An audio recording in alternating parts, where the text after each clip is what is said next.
तर मिलिंद देवरा यांच्या राजीनाम्यानंतर काँग्रेसकडून प्रतिक्रिया येत आहेत। वर्षा गायकवाड काय म्हणाल्यात पाहूयात।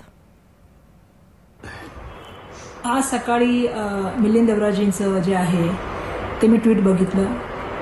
त्यांनी त्या ठिकाणी जो आहे तो काँग्रेस पक्षाचा राजीनामा देण्याचा निर्णय घेतलेला आहे।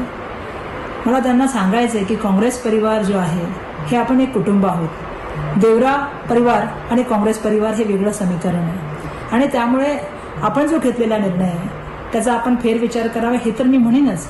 पण त्याचबरोबर आपल्याशी आम्ही सातत्याने त्या ठिकाणी बोलण्याचा प्रयत्न केलाय, आपल्याशी संवाद करण्याचा प्रयत्न केलाय आणि प्रभारी असतील किंवा मी असेल आमचा हाच प्रयत्न राहिला की काँग्रेस परिवार एकत्र राहायला पाहिजे।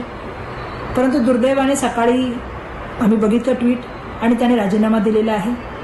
आज भारत जोडो न्याय यात्रा सुरू होते मणिपूरपासून आणि अशा वेळेला त्यांनी हा घेतलेला निर्णय हा मनाला कुठेतरी खेद लावणारा निर्णय आहे असं मला या निमित्ताने सांगावं लागेल।